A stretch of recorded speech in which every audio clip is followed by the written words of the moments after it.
Hi everybody! This week we're going to be talking about main idea and supporting details. Now this is a topic that you should be familiar with.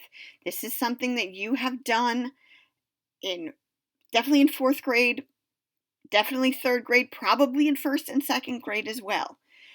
And we are just going to continue to build on your knowledge of main idea and supporting details in 5th grade. Now you know, like almost every reading skill that we do, it's the same thing that you've been doing, except in a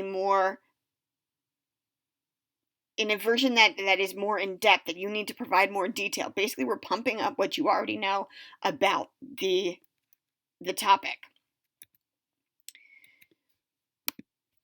Now, main idea.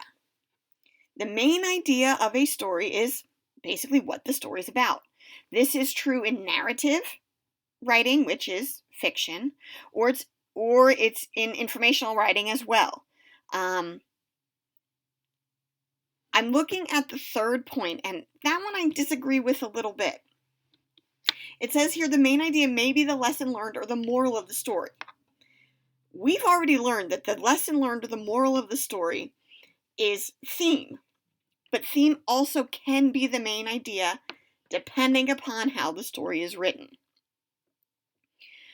Typically, the main idea is the main topic, whether it's a person in the story and what they are doing.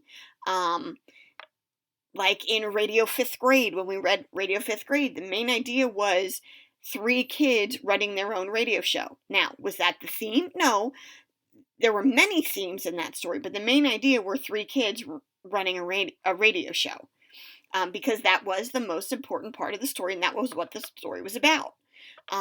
In a nonfiction text, it could be about giraffes or pandas or muscle cars. It could be about many different things, as long as you have plenty of details to explain what that topic is about. The supporting details are the explanations. They describe what the main idea is about. So in Radio 5th grade, the supporting details would be how Arthur Katz reacted every time he was on the radio, or the Fuzzy and Puffy stories that were read. It could have been how Ms. Panagopoulos was running a seminar in their classroom. Those are all details that play into the main idea of the 3 kids hosting their own radio show. In a text about dogs, and dogs being the best pet that you can have, the supporting details would be all those things that explain why the dog is the best pet you can have. And the supporting details are what make the story, or what make the informational text. The more supporting details you have, and the stronger your supporting details, and the more specific your supporting details, that determines how well the text is written. And that should provide your reader with a picture in their mind of your writing, or what you picture in your mind of someone else's writing. We're going to look at our first passage, and we're going to choose the main idea. Niagara Falls is one of the most beautiful sights in North America. It's on the Niagara River, halfway between Lake Ontario and Lake Erie. Niagara Falls is located on the American and Canadian border. The American Falls is 167 feet high. On the Canadian side, the Horseshoe Falls is 161 feet high. All right, so the main idea is simply Niagara Falls. All the sentences relate to Niagara Falls. Now, you will be doing an activity a little bit later, and they're going to ask you to circle the topic, which is the main idea, underline the topic sentence, and then underline the supporting details. So we're going to do that. We're going to talk about that. If we were circling the topic would be Niagara Falls. So we would circle Niagara Falls. The topic sentence, which is the main sentence that kind of summarizes what the entire text is going to be about, is Niagara Falls is one of the most beautiful sights in North America. Now, all the supporting details is everything else, as long as everything else is about Niagara Falls. If for some reason a sentence about my cat's name is Jimmy ends up in the middle of this for some reason, that would not be a supporting detail. So we would not underline that one, but everything else would be underlined because everything else does relate to Niagara Falls. Let's look at this passage. The Statue of Liberty is visited by thousands of people every year. The Statue of Liberty is a 151-foot statue of a woman holding a book and a torch. It was a gift of friendship from the people of France.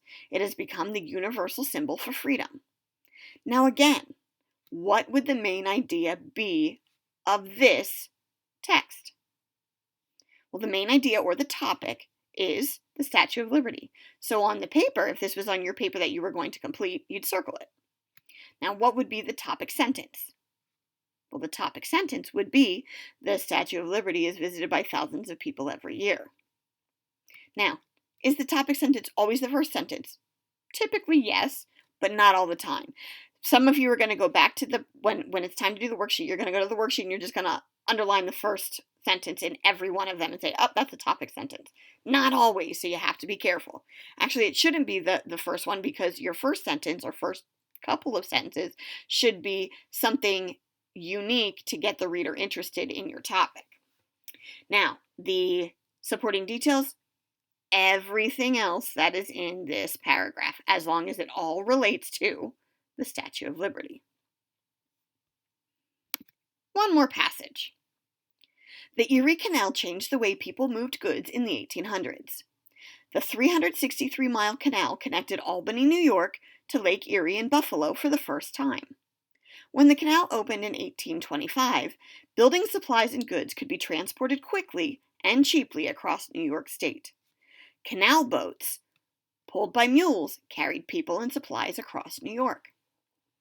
All right, so what is, I know it says at the top, find the supporting details, which we will, but what is the main idea or the topic?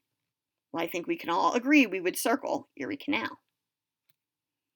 What is the topic sentence? Well, again, it is the very first sentence in this passage, which means everything else are all supporting details. In this case, there's 1, 2, 3 sentences that are all supporting details because they all describe the Erie Canal. As a review, stories wouldn't make sense if you don't have a main idea with supporting details.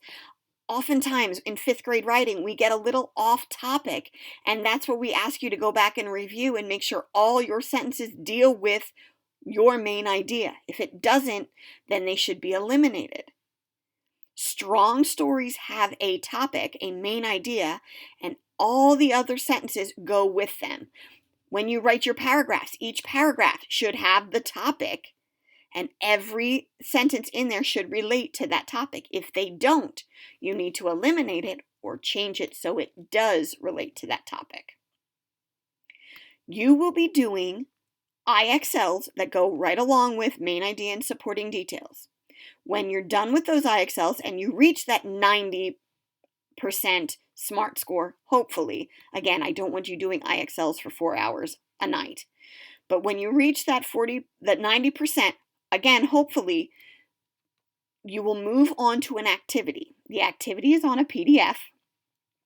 Make sure you watch the video. I go over with you how to take the PDF from Schoology, move it into notes, so you can mark it up. You can do everything on your iPad. You can mark it up, and then you can submit it back to Schoology as your assignment. It's just like spelling, guys. If you don't pull that document out of Schoology, just like in spelling, if you don't do your spelling test or if you don't move Spelling City out of Schoology, remember how it blocks you and it won't offer you Schoology as an option to submit to? You've got to get out of that Schoology, and you do that with the little box and the out arrow, and put it into another area. PDFs I would put into notes, and I tell you that in the video. To mark up, you won't be able to submit it. So please don't do all the work and then not be able to submit it because you didn't pull it out of Schoology. If you have any questions or you have any trouble, please send me a a Schoology message. If I'm near my computer, maybe we can jump on if you have a device to do a Zoom, and we can talk about what you need to do to change it, or I'll just send you a message back.